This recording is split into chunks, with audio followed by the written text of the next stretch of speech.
All right, one way to get to know your guitar is to know some scales. You'll find the melodies and riffs and everything else in there.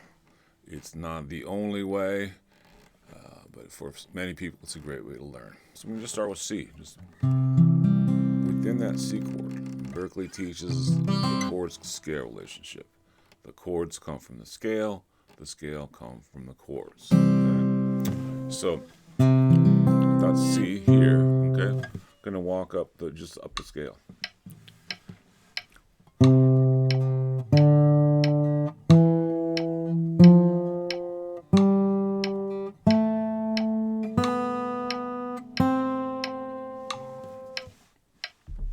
Okay, so let's talk just note names first. Okay, go through it several times.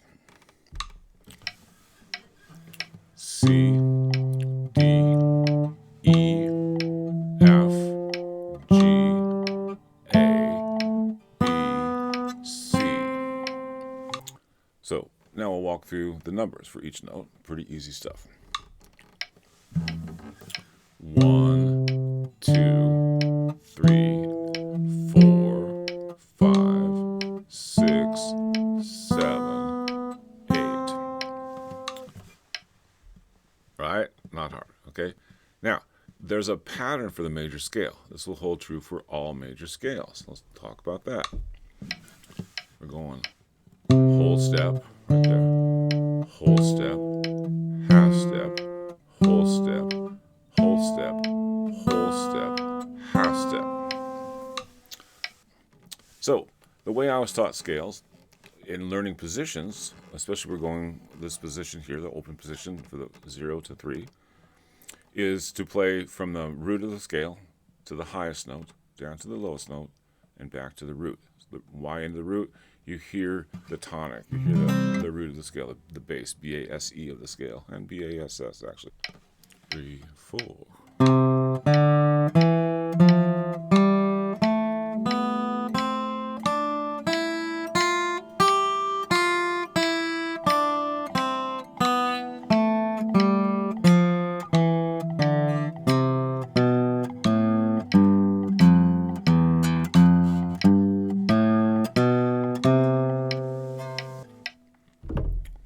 All right. Now, I would never tell you that scales are the only thing to learn, and that's the way to be a great guitar player, great musician. Not true. But every great player that I know that plays anything remotely complex knows scales. Okay? I don't know anybody who differs from that. So I advocate for it. People learn different ways. It helps me, might help you. If it doesn't, turn the page. Okay? Now, next thing is, can you play that scale? I'll just stay within the one octave and make a rhythm from it. So it's not just up and down. Okay? This is a Victor Wooten trick. Okay? So there's, I'll just go up and down and then do a couple of variations maybe.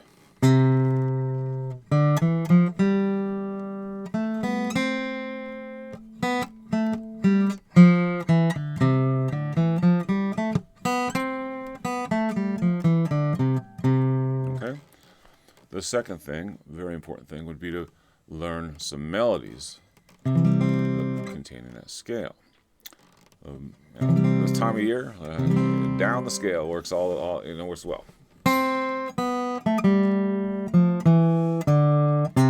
Okay, my right hand's a little cut off. I'm just playing everything down. Everything we've done was so far it's down with the pick.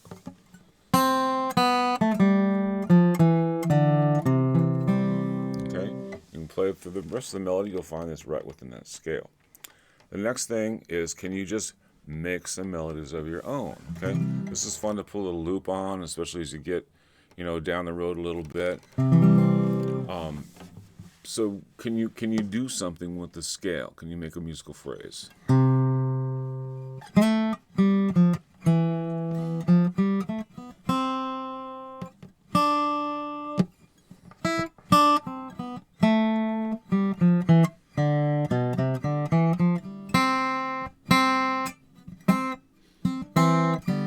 And so on. Okay.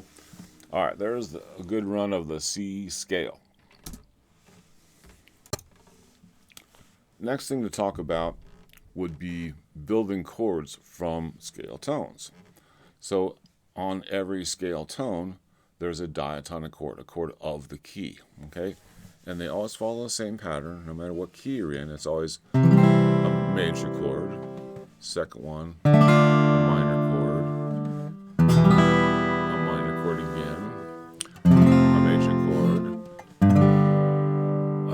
a major chord, another minor, and then we're going to kind of skip over this one, okay? It just gets a little more complicated.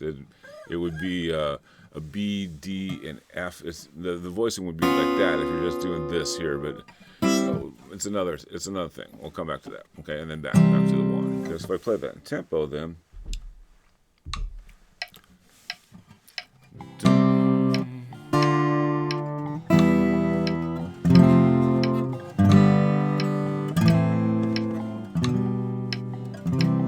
skipped over the B, okay?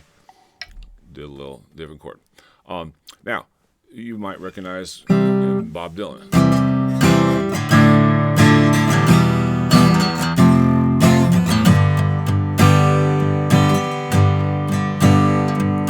C, D minor, E minor, F, G. I just played that song on a gig the other night. There's no other chords there. There's some more F's and G's, but all the chords you get from that song are within that C scale. Again, the scale, the chords are derived from the scale. Okay, makes sense? There you go.